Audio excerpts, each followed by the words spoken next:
Assalamualaikum warahmatullahi wabarakatuh.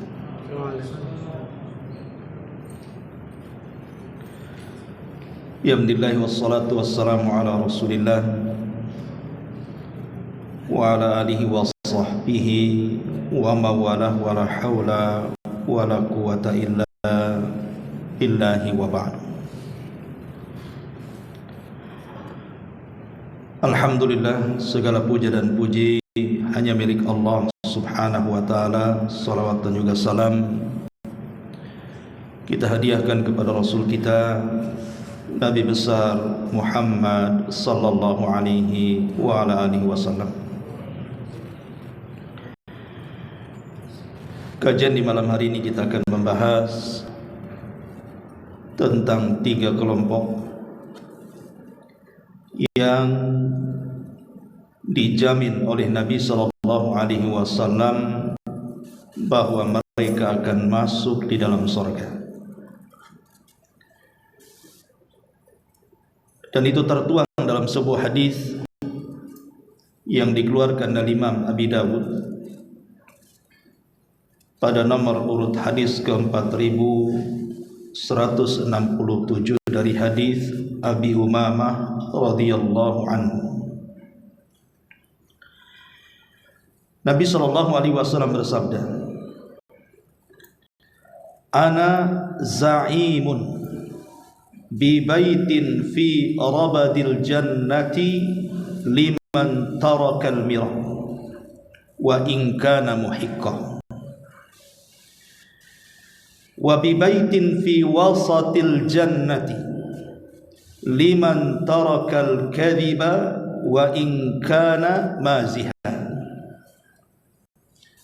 wa bi baitin fi a'lal jannati liman hasuna khuluquhu." Kata Nabi sallallahu alaihi wasallam, aku akan memberikan jaminan satu rumah di tepian sorga bagi seseorang yang meninggalkan perdebatan meskipun dia di atas kebenaran. Dan aku juga menjamin akan dibangunkan satu rumah di sorga di tengah-tengahnya bagi seseorang yang meninggalkan kedustaan meskipun hanya bergurau atau bercanda. Dan aku juga menjamin satu rumah di sorga yang paling tinggi bagi seseorang yang bisa berakhlak dengan akhlak yang mulia.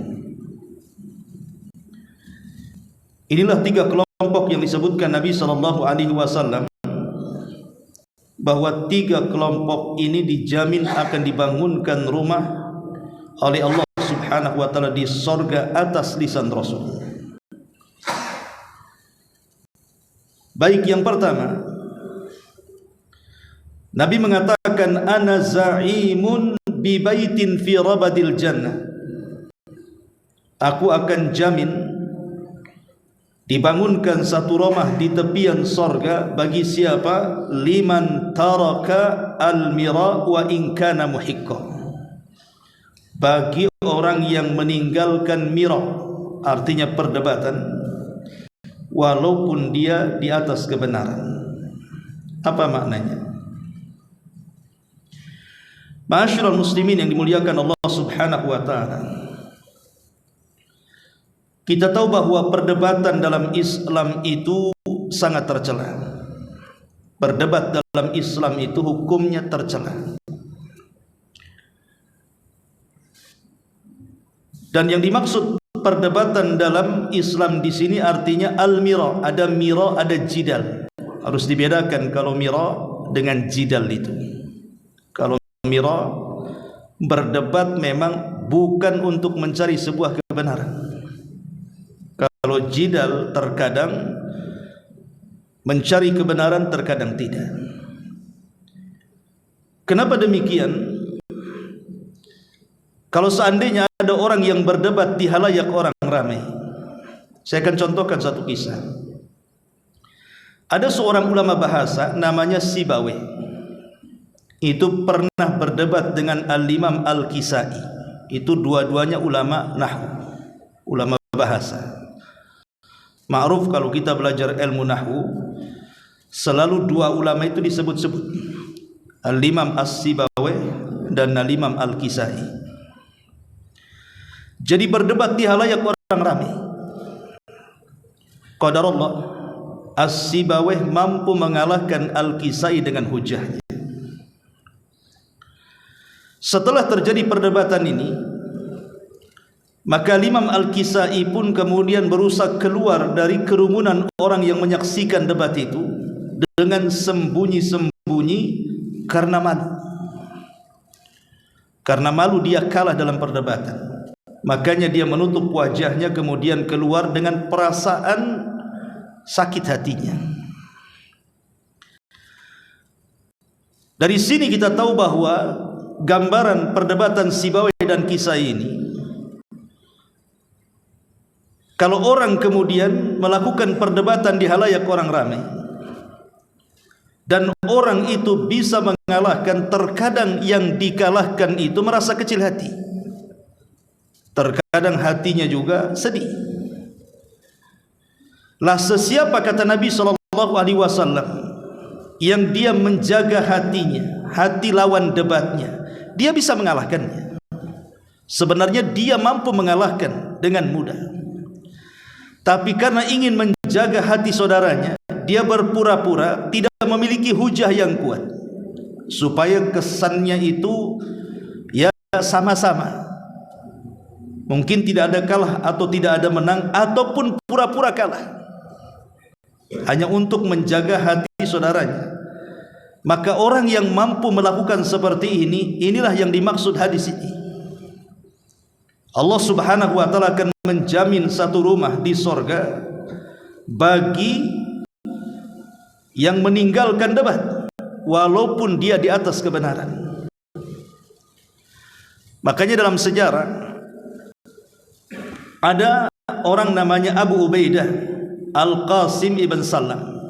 Abu Ubaidah Al-Qasim ibn Salam rahimahullahu ta'ala itu pernah berdebat dengan Imam Syafi'i dalam perkara kalimat quru dalam ayat Al-Quran, wal mutallaqatu yatarabbasna bi anfusihinna thalathata quru. Jadi ada kalimat quru dalam Quran, maknanya, dan wanita-wanita yang diceraikan oleh suaminya, wanita-wanita yang diceraikan oleh suaminya, maka masa tunggunya atau masa iddahnya itu 3 quru. Apa maksud 3 quru di sini? Ada yang mentafsirkan quru di sini maksudnya 3 kali haid, ada yang mengatakan 3 kali suci dari haid. Jadi kalau ada wanita dicerai dan dia masih mengeluarkan darah haid, maka tidak boleh menikah dengan laki-laki lain sampai dia menghabiskan masa kurunya, masa idahnya, masa tunggunya. Lah ada yang mengatakan masa tunggu itu 3 kali haid wanita ini baru boleh menikah lagi. Tapi ada yang mengatakan bukan haid tetapi bersih daripada haid. Apa bedanya? Bedanya kalau haid berarti semata-mata keluar darah, ketiga kalinya berarti besoknya sudah bisa menikah dia dengan laki-laki lain. Tapi bagi yang mengatakan suci dari haid, tunggu dulu sampai selesai haidnya, setelah suci baru boleh menikah lagi. Itulah makna quru. Jadi Imam Syafi'i ini dia berpendapat bahwa masa tunggu haid itu, masa tunggu wanita yang ditalak ataupun masa idah itu 3 kali haid. Itu pendapat Imam Syafi'i.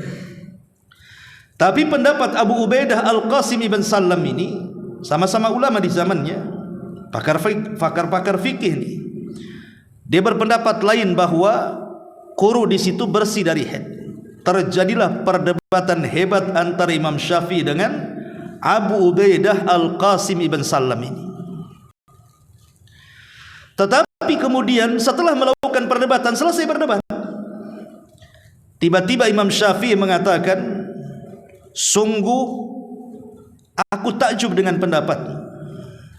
dan aku mengakui kekalahan debatku, dan sekarang aku berpendapat bahwa quru dalam ayat itu artinya suci dari haid, sesuai dengan pendapatmu. Tetapi sebaliknya Abu Ubaidah Al-Qasim bin Salam mengatakan, ya Syafi'i, sungguh aku yang kalah, dan aku lebih cenderung kepada pendapat yang engkau berikan bahwa quru di situ artinya haid. Coba bayangkan, setelah selesai berdebat malah Imam Syafi'i mengikuti pendapat Abu Ubaidah Al-Qasim bin Salam, tetapi Abu Ubaidah Al-Qasim bin Salam justru mengambil pendapatnya Imam Syafi'i. Tukar-tukaran pendapat jadinya kan. Lah kalau debat seperti ini kan enak. Makanya para ulama salaf dulu, kalau mereka ingin berdebat itu, maka selalunya mereka melaksanakan 2 rakaat sunnah, berwudu, kemudian melakukan 2 rakaat sunnah wudu, kemudian berdoa kepada Allah. Apa doa para ulama dulu? Mereka berdoa kepada Allah Subhanahu wa taala kalau hendak berdebat itu, mereka menghendaki bahwa yang menang itu lawan debatnya. Mereka meminta kepada Allah agar yang menang itu lawan debatnya supaya dapat faedah. Sebab kalau seandainya yang menang kita yang mendebat, kita nggak dapat faedah, nggak dapat ilmu. Itulah yang diprinsipkan oleh Imam Syafi'i rahimahullahu taala, bahwa kalau dia hendak berdebat, dia meminta kepada Allah kebenaran itu ada pada lisan lawan debatnya. Kalau ini akhlak ada pada diri kita, tidak mungkin perdebatan itu melahirkan permusuhan dan kedengkian. Karena perdebatan itu melahirkan kebencian dan juga kedengkian, bahkan permusuhan itu, karena masing-masing mempertahankan ego dan kebenarannya menurut dia, walaupun sudah kalah, jelas-jelas kalah. Karena dia tidak menghendaki kebenaran, makanya dia tidak mengakui kebenaran yang ada pada orang lain. Bahkan yang lebih parah lagi, kalau habis berdebat, kemudian lawan debatnya tidak menerima pendapatnya, apa kata dia? Dasar kamu tidak mau kebenaran, katanya. Lah kok bisa dia mengatakan seperti itu? Kamu tidak mau kebenaran, buktinya kau menolak pendapatmu, katanya. Itu memaksakan pendapat dia dikonsumsi orang namanya kan. Tidak boleh dalam berdebat seperti itu. Bahkan kalau seandainya ada kemenangan dalam perdebatan, dia bangga. Tuh kan apa kata saya? Yang benar itu saya, katanya. Bukan itu tujuan berdebat itu. Tujuan berdebat adalah masing-masing mencari kebenaran, bukan pembenaran. Ma'asyiral muslimin yang dimuliakan Allah Subhanahu wa taala, karena dampak debat ini banyak. Pertama, bahwa debat ini yurisul adawata wal baghdha, bisa mewarisi permusuhan, bahkan bisa mewarisi kedengkian. Bahkan terkadang orang yang berdebat ini kalau dia kalah, mengucapkan kalimat-kalimat yang tidak layak diucapkan. Makanya hindari perdebatan. Karena sekarang ini musim medsos, terkadang seseorang berdebat di kolom komentar atau antar grup dan begitu seterusnya. Ketika kemudian saling serang, ada orang-orang yang mengucapkan kalimat-kalimat yang menunjukkan dia bukan sedang mencari hidayah atau kebenaran, justru sedang melecehkan dan menghina orang lawan debatnya. Dan itu paling banyak itu.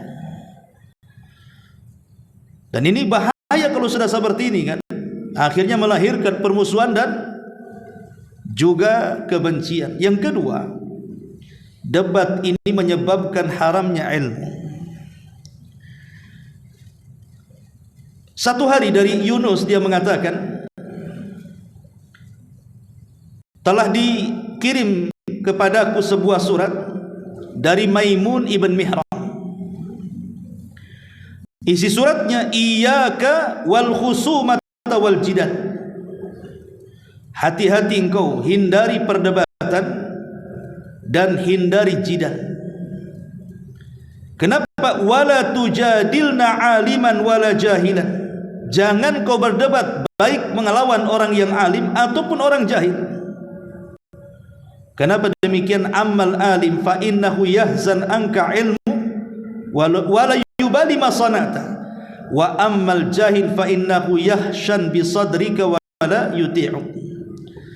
Karena kalau lawan debatmu seorang alim, boleh jadi kemudian engkau bisa mengalahkannya, maka sama saja engkau sudah membuat sedih hatinya, sudah merusak hatinya, dan dia tidak peduli apa yang kau lakukan.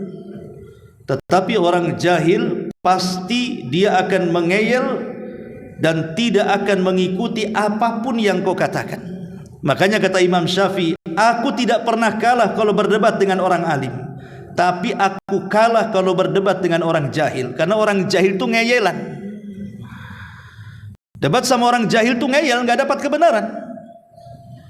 Makanya Imam Syafi'i mengatakan, aku tidak pernah berdebat dengan siapapun kecuali aku menang, katanya. Kecuali melawan orang jahil, aku kalah, katanya. Makanya dari sini ma'asyiral muslimin yang dimuliakan Allah Azza wa Jal, hindari perdebatan, terutama dalam masalah-masalah khilafiyah.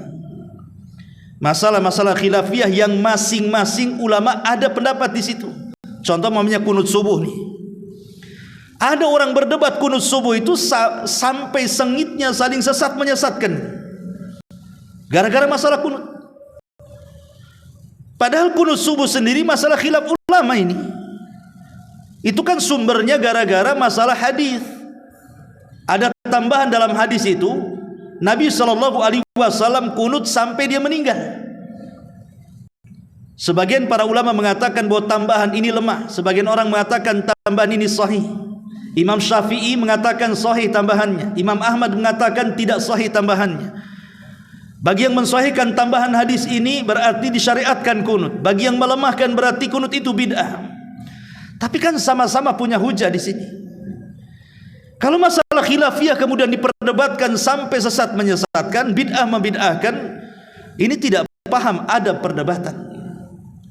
Jadi hindari perkara-perkara. Kalau memang kita ini berdebat, kemudian lawan debat kita ini nampaknya ngeyelan, ataupun dia tidak hendak mencari kebenaran, tinggalkan saja. Karena asal memang meninggalkan perdebatan itu disyariatkan sebagaimana hadis ini. Ma'asyiral muslimin yang dimuliakan Allah Azza wa Jalla, termasuk juga jidal ini sababun li raf'il barakati wa dhihabil khairi. Perdebatan ini menyebabkan terangkatnya berkah dan kebaikan. Dulu di zaman Nabi SAW didatangi malaikat Jibril ketika bulan Ramadan. Kemudian Rasul diberitahu tentang tanggal Lailatul Qadar.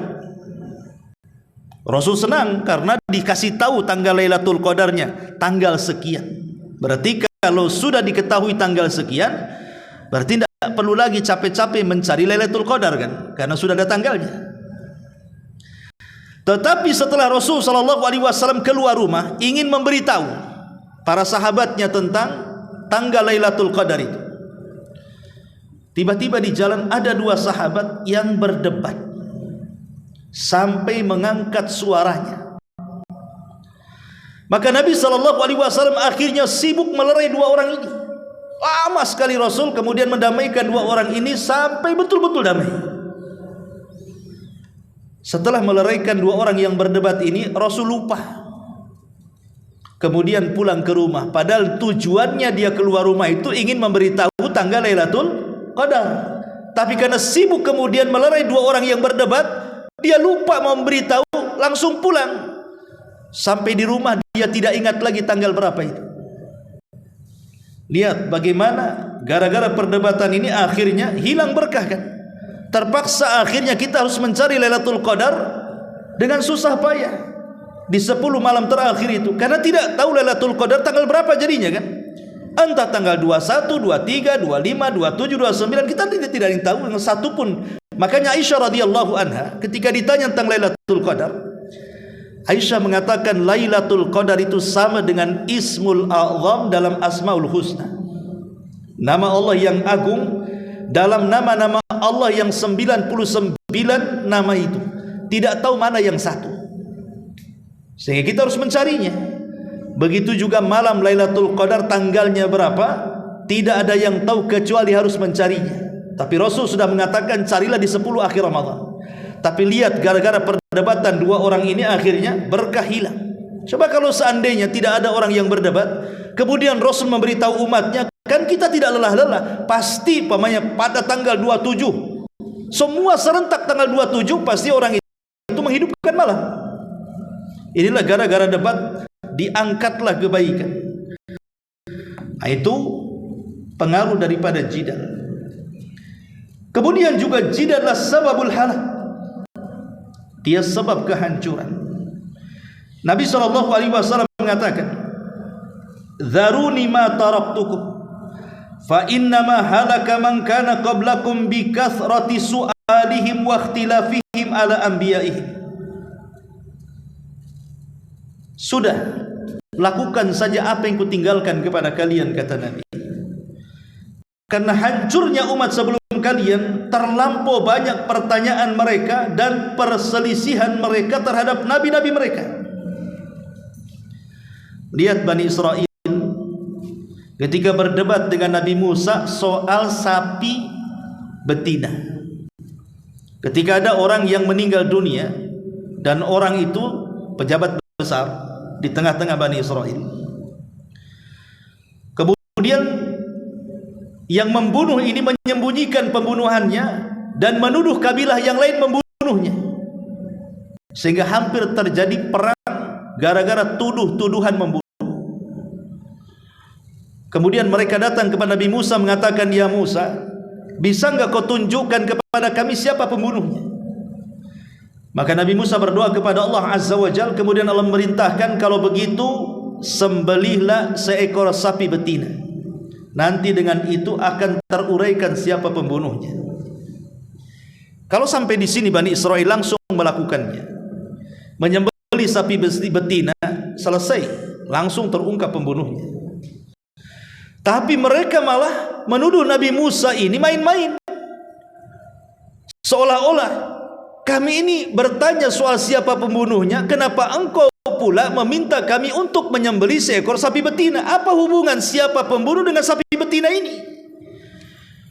Tapi Musa alaihi salam mengatakan, apakah aku main-main dengan perintah Allah? Kemudian mereka mulai berdebat dengan Nabi Musa soal apa warnanya, berapa usianya, sudahkah di pekerjaan ataukah dia liar, dan begitu seterusnya. Setelah kemudian diberikan jawaban-jawabannya, hampir-hampir mereka tidak bisa melaksanakannya. Hampir-hampir mereka tidak bisa melaksanakannya. Dan mereka tahu konsekuensinya. Kalau mereka batalkan nih penyembelihan sapi ini, pasti akan turun azab kepada mereka. Maka mereka berusaha untuk mencari sapi betina. Rupanya ada yang punya milik anak yatim, tetapi harganya karena sudah diberitahu malaikat dan mengatakan kepada anak yatim ini, jangan kau jual sapimu kecuali dengan seharga emas seberat sapimu. Kalau mereka mau emas seberat sapimu, kasihkan sapimu. Bingunglah cari emas seberat sapi. Tapi kalau mereka tidak melakukan, akan turun azab masalahnya. Terpaksa mereka mengumpulkan apa? Emas-emas dari kalung, gelang, anting istri-istri mereka, anak-anak gadis mereka, kemudian dikumpulkan jadi satu. Menyusahkan diri sendiri. Nah, inilah kenapa kemudian jidal ini menyebabkan kehancuran. Bahkan yang lebih daripada itu, jidal ini juga menyebabkan seseorang masuk neraka.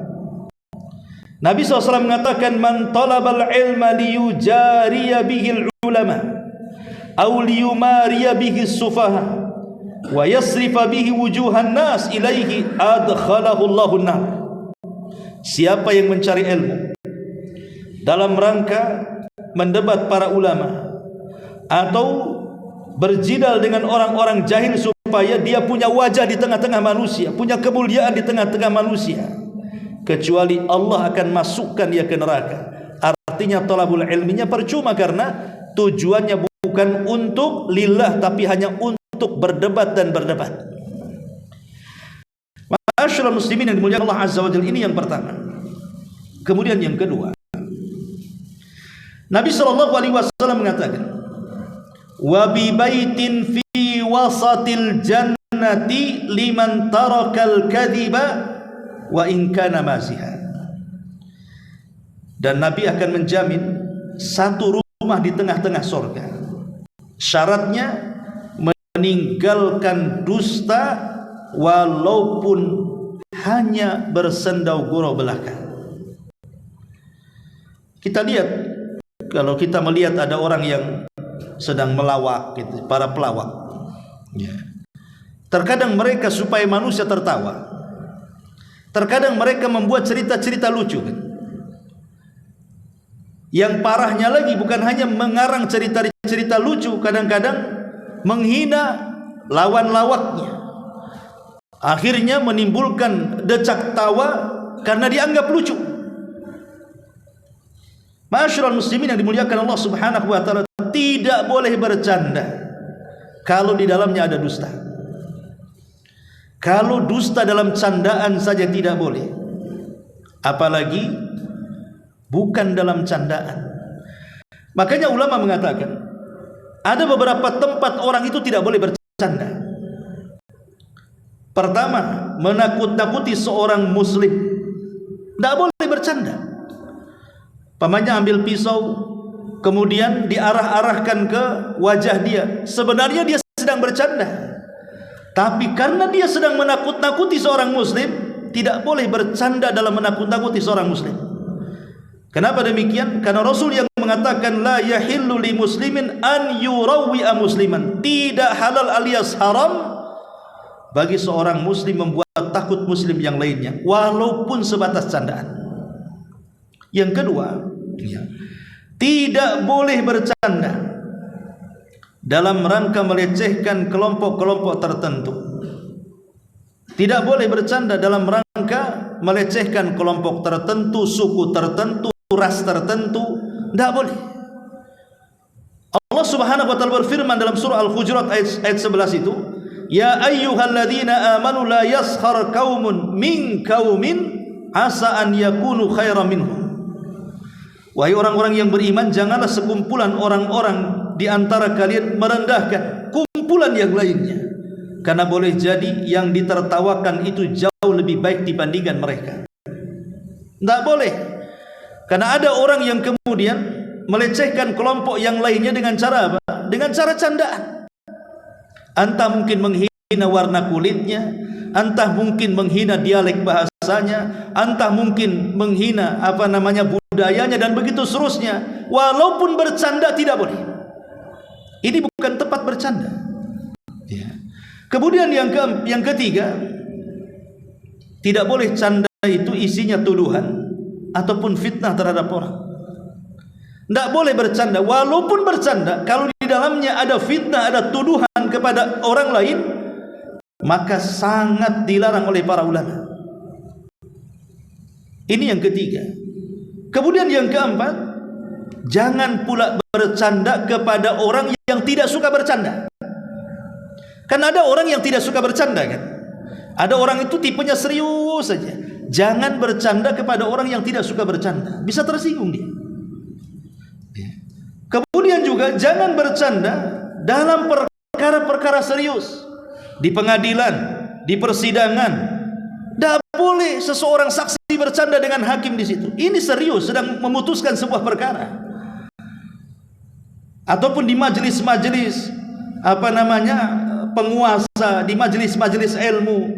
Ini bukan tempat bercanda. Jadi harus dipahami bahwa jangan bercanda dalam perkara-perkara yang sedang serius. Kemudian juga tidak boleh bercanda dalam kedustaan. Syekh bin Baz pernah ditanya, saya melihat salah satu YouTube tentang seorang syekh bertanya kepada Syekh bin Baz tentang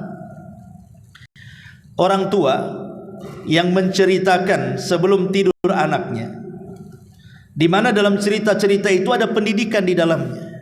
Mungkin zaman dulu itu kan ada cerita-cerita rakyat lah, semacam mungkin cerita kera dengan kura-kura gitu ya.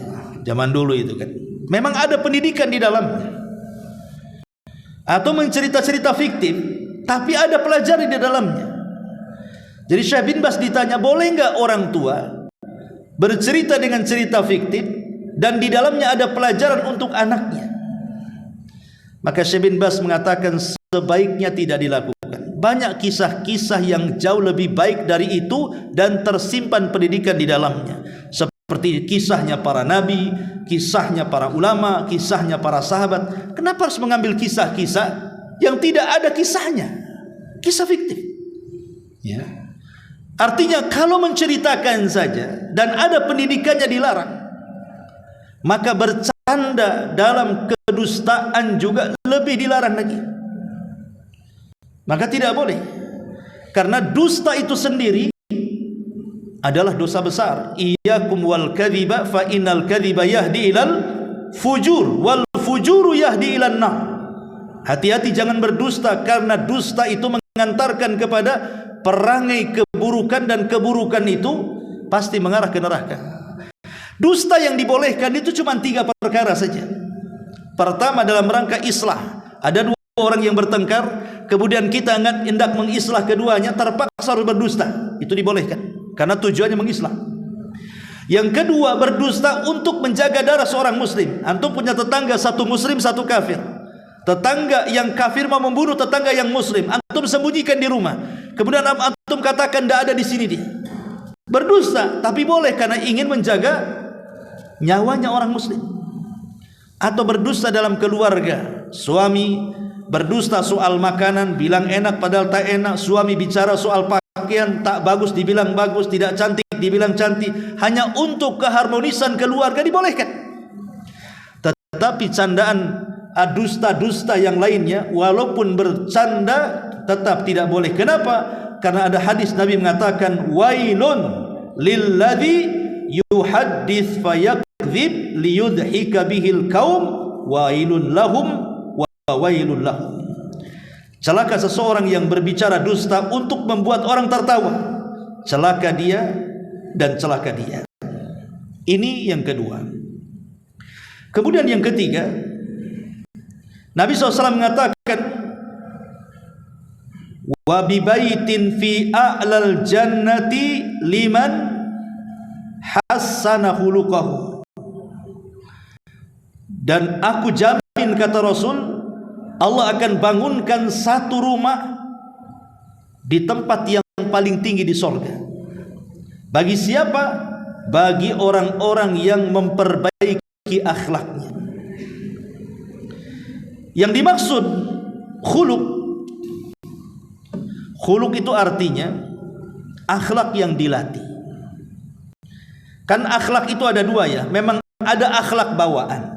Dari kecil memang dia punya akhlak, karakternya seperti itu. Maka ini bukan akhlak, memang tabiat masuknya. Tapi yang dimaksud akhlak di sini dalam hadis ini artinya akhlak yang memang dilatih dan dibiasakan. Itu maksudnya. Jadi akhlak yang dilatih dan dibiasakan, bukan tabiat dari kecil, bukan. Akhlak yang dilatih. Seperti mamanya orang yang biasa ngomong kasar, dilatih dia mulai meninggalkan sedikit-sedikit tuh. Mulai halus, mulai santun, dibiasakan. Ya. Jadi orang-orang yang kemudian biasa menghina orang, mulai dia menghormati orang. Atau tak biasa dia mengucapkan terima kasih, akhirnya dia berusaha untuk berterima kasih. Jadi terus dilatih sama dia. Itu disebut akhlak namanya. Jadi kalimat khuluk itu artinya akhlak yang dibiasakan dan dilatih.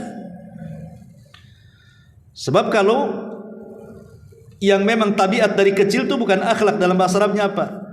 Khimun atau apa tuh namanya. Itu memang sudah tabiat dari kecil ya. Tapi maksudnya akhlak di sini artinya sesuatu kebiasaan baik yang dilatih akhirnya menjadi orang baik. Masyarul muslimin yang dimuliakan Allah Subhanahu wa taala, kenapa kemudian Nabi sallallahu alaihi wasallam menutup dengan akhlak? Dan Allah Subhanahu wa taala membuatkan rumah paling tinggi. Kalau pertama kan di pinggiran sorga, bagi orang yang meninggalkan debat walaupun dia di atas kebenaran. Yang kedua mulai di tengah sorga, bagi orang yang meninggalkan dusta walaupun dia bercanda. Baru yang terakhir dibuatkan rumah paling tinggi di sorga. bagi yang memperbaiki akhlaknya. Kenapa kemudian Rasul menutup dengan akhlak di sini?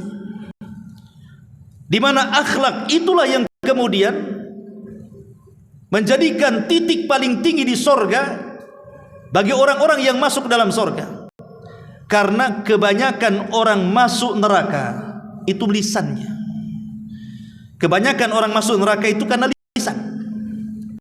Makanya kenapa berdebat itu amalan lisan, dusta itu amalan lisan. Kemudian ditutup dengan akhlak. Sebab kalau orang tidak berakhlak, maka lisannya itu tidak akan berakhlak. Dan ketika kemudian lisannya tidak berakhlak, Rasul mengatakan kepada Mu'adz bin Jabal radhiyallahu an, "Thaqilatka umuka ya Mu'adz." Celaka engkau wahai Mu'adz. "Wa hal yakubbun nas fi nari jahannam illa hasaidu alsinatihim." Bukankah kebanyakan orang masuk ke dalam jahanam itu akibat lisan-lisan mereka? Shadaqa Rasulullah. Ya, memang sangat benar ucapan Rasul. Lihat dosa-dosa lisan itu. Dari ghibah, itu dosa lisan. Namimah, itu dosa lisan. Menghina, melaknat, itu dosa lisan. Lah, dosa-dosa lisan ini membahayakan. Membahayakan para pelakunya. Bahkan bisa menggugurkan amalan-amalan sunnah yang sudah kita kerjakan. Anggaplah Anda sholat malamnya nggak pernah tinggal, puasa sunnahnya nggak pernah tinggal, baca Qurannya nggak pernah tinggal, sedekahnya nggak pernah tinggal. Tapi kalau lisannya tidak baik, itu sholat sunnah, puasa sunnah, sedekah sunnah, baca Quran dan begitu seterusnya, itu bisa gugur, nggak dapat pahala. Mana dalilnya? Abu Hurairah radhiyallahu anhu menceritakan sebuah hadis yang dikeluarkan Imam Bukhari di dalam Adabil Mufrad. Ada seseorang bertanya kepada Nabi sallallahu alaihi wasallam, "Ya Rasulullah, inna fulanatan taqumul laila wa tasumun nahar wa tasaddaqat bi fuduli amwaliha wa taf'al walakin tu'dhi jiranaha bi lisaniha." Rasul, ada seorang ibu-ibu, seorang wanita, kalau malam tidak pernah tinggal sholat malam, kalau siang tidak pernah puasa, tidak pernah tinggal puasa sunnah, dan tempat-tempat yang dihajatkan untuk disedekahkan, maka dia sedekahkan hartanya di situ. Dan dia pun banyak melakukan kebaikan ini dan itu. Tapi penyakitnya satu, wahai Rasul, lisannya membuat tidak aman tetangganya, selalu menyakiti tetangganya. Coba di antara kita, siapa yang rajin sholat malam? Siapa di antara kalian yang rajin sholat malam atau puasa sunnah? Senin Kamis lah, kalaupun tidak puasa Daud. Atau yang rajin setiap hari baca Quran, atau yang rajin bersedekah ke sana kemari kan? Tidak ada. Tapi wanita ini sempurna, sholat malamnya, ia puasa sunnahnya, ia baca Qurannya, sedekahnya oke, berbuat kebaikannya banyak. Tetapi penyakitnya satu, lisannya tidak bisa dijaga kepada tetangganya. Apa kata Rasul? Kata Nabi sallallahu alaihi wasallam, "La khaira fiha hiya min ahlin nar." Wanita itu tidak ada kebaikannya, kata Rasul. Bahkan wanita itu layak masuk neraka. Lalu buat apa puasanya? Buat apa solatnya? Buat apa sedekahnya? Buat apa baca Qur'annya? Kalau harus hangus gara-gara dosa lisannya. Makanya dosa lisan ini luar biasa.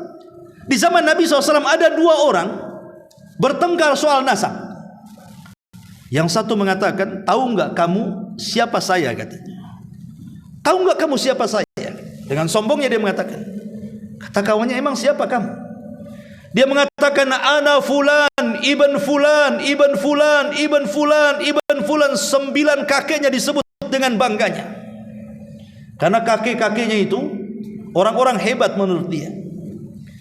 Setelah dia menyebutkan, karena ingat orang Arab itu kan berbangga dengan nasab biasa, makanya mereka itu paling hafal nama-nama kakek mereka itu. Dari mulai kakek pertama, kedua, ketiga, keempat mereka hafal. Silsilah mereka itu sampai di mana mereka hafal. Kita ini nggak hafal. Kakek kedua saja kita tidak tahu siapa nama kakek kedua kita. Kita hafalnya ya orang tua sama bapaknya orang tua. Nah, kalau bapak-bapaknya orang tua, bingung tuh namanya tuh. Karena kita tidak pernah berbangga dengan nasab. kecuali dari daerah keraton gitu ya, yang ada darah-darah birunya. Tapi di Arab itu mereka berbangga dengan nasab, sehingga kemudian saking bangganya dengan nasab, dia sebutkan 9 kakeknya ke atas, mulai dia menghina kawannya dan mengatakan amma anta fala ummalak, katanya. Adapun engkau, saya yakin tidak punya nasab sebaik aku, katanya. Dengan sombongnya dia. Maka lawannya ketika hendak menyebutkan nasab, dengan malu-malunya karena kakeknya tidak sehebat kakek kawannya, ketika hendak mengatakan saya fulan ibn fulan, datang Nabi datang di situ. Kemudian Nabi SAW menghentikan, jangan kalian berdebat soal nasab. Kemudian Rasul menceritakan tentang kisah 2 orang di zaman Bani Israel yang sama-sama bercerita tentang nasab. Jadi zaman Bani Israel ada 2 orang yang mengatakan, tahukah kamu siapa saya? Saya fulan bin fulan, fulan bin fulan, fulan bin fulan, sampai 9 kakinya dengan bangga disebutkan. Setelah dia menyebutkan kaki buyutnya, dia menghina kawannya dan mengatakan amma anta fala ummalaka, adapun engkau, pasti engkau tidak sehebat nasabku, kata. Kemudian orang ini dengan malu-malunya menyebutkan, baik, saya fulan ibn fulan, fulan ibn fulan. Baru menyebut kakek buyut yang ketiga, mau menyebut kakek buyut yang keempat, dia sadar bahwa kakek buyut yang ketiga, yang keempat itu bukan muslim, kafir. Dia tidak mau menyebutkannya. Akhirnya dia ulang, ana fulan ibnu fulan, ibnu fulan, ibnu fulan, ibnul Islam. Yang keempatnya diganti Islam, karena yang keempatnya kafir. Jadi dia mengatakan ana fulan, ibnu fulan, ibnul Islam, katanya. Allah takdirkan dua-duanya meninggal. Yang pertama berbangga dengan nasab tanpa peduli apakah kakek buyutnya muslim kafir, Allah masukkan ke neraka. Tapi yang kedua, yang dia tidak berbangga dengan kakek buyutnya yang kafir, dia hanya berbangga dengan kakek buyutnya yang muslim, Allah masukkan ke surga. Lihat ikhwatu fillah, muliakan Allah Azza wa Jalla. Hadis ini sahih. Ya. Orang ini masuk ke neraka bukan karena zalim, kan? Bukan karena membunuh orang, bukan karena zina, bukan karena menampar, bukan karena mengambil hak orang. Enggak. Orang ini masuk neraka gara-gara lisan. Hanya menyebutkan saya anak si fulan, anak si fulan, anak si fulan, masuk neraka. Ini kan dosa lisan namanya. Makanya kenapa Nabi SAW dalam hadis ini menutup dengan akhlak? Karena akhlak inilah yang kemudian memperbaiki lisan seseorang, supaya kita ingin masuk surga dan surga yang paling tinggi, maka berakhlaklah supaya lisan kita tidak suka berdebat dan tidak suka berdusta. Gitu maksudnya. Masyarul muslimin yang dimuliakan Allah Azza wa Jalla. Adapun keutamaan akhlak sendiri, yang pertama, sabab lidukhulil jannah. Sudah jelas, akhlak itu menyebabkan orang masuk surga berdasarkan hadis yang kita baca.